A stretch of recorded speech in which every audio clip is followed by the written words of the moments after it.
Why DeAndre Swift needs a complimentary back. Today I'm taking a look at the Chicago Bears run game. It's been getting better every week, but I want to take a detailed look at what's went right and what's went wrong so far in 2025. Fans clamored all off season for the Bears to sign or draft another running back. Most were not happy with Swift being RB1 in this offense. And early this season, his struggles really got a lot of attention.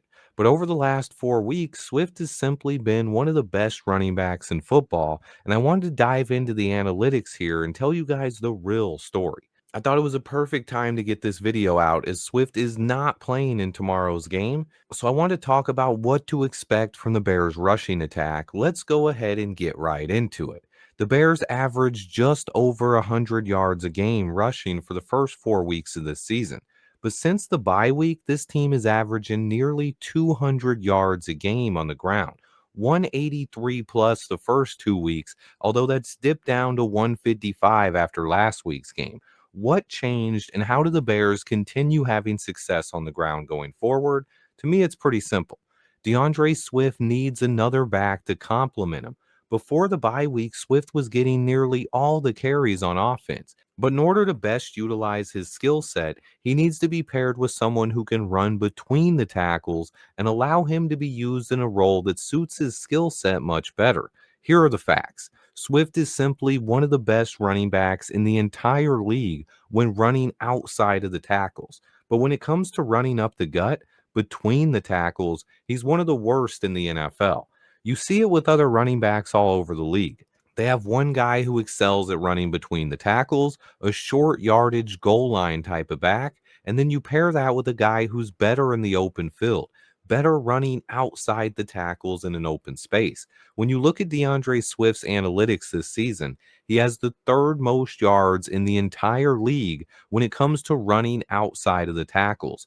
340 of his yards have came on outside carries, and he's averaging 5.8 yards per carry when running outside the tackle box. He also has an NFL best 15 explosive runs when running to the outside, showing he's a dynamic runner who is best in open space. More explosive runs of 10 yards or more outside the tackle box than any other running back in the league.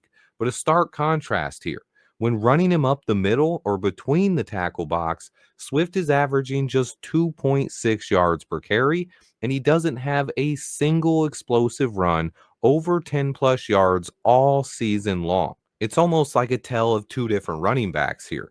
And this is why there's such a wide outcome of thoughts on Swift as a lead back. I've said it since we signed him. He's best as part of a two back rotation. One guy to be the thunder, while Swift provides that lightning. And the Bears have been slowly working that into the offense, especially since the bye week. Look at our running back, too, Kyle Monangai. He had just 17 carries over the first 4 weeks, just a little bit more than 4 carries a game. Since the bye week, though, Monangai has 25 carries in just 3 games. That's a little bit more than 8 carries a game. That's twice as much as he was getting before the bye week. So while not a crazy difference here, Monangai is getting twice as many touches a game as he did before the Bears entered the bye week. This has helped spark the Bears' rushing attack, as Monangai has handled a lot of the carries between the tackles, and he's having more success inside than Swift was. And this has allowed Swift to come in fresh and still get more explosive carries, and the running game overall has picked up drastically. Before the bye week, the Bears were averaging just 102 rushing yards per game. Since the bye week, the Bears started out the first 2 weeks averaging a league leading 183.5 rushing yards per game, but they struggled a bit in Baltimore. DeAndre Swift was banged up, and the Ravens have one of the better run defenses in the league.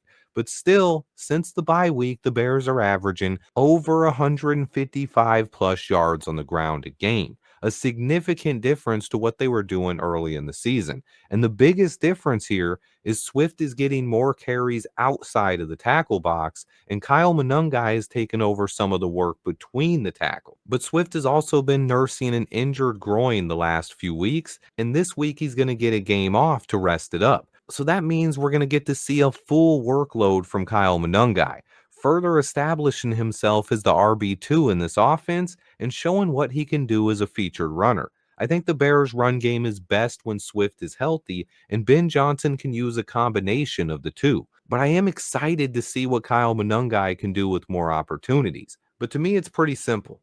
The Bears' rushing attack, at least for the rest of 2025, is at its best when Swift is taking the carries outside the tackle box and Monangai is used as your short yardage and goal line back, a guy you can run up the middle between the tackles. Heading into Cincinnati this week, what do you think the Bears are going to do on the ground? I'm looking forward to getting Swift back so we can continue having a thunder and lightning approach with this offense, but this week it's going to be all Kyle Monangai. Let me know in the comments if this breakdown helped you understand the Bears running game more or if you learned anything from this one. As always, I appreciate everyone who watches. Please hit that like button for me. Stay tuned, and until next time, bear down.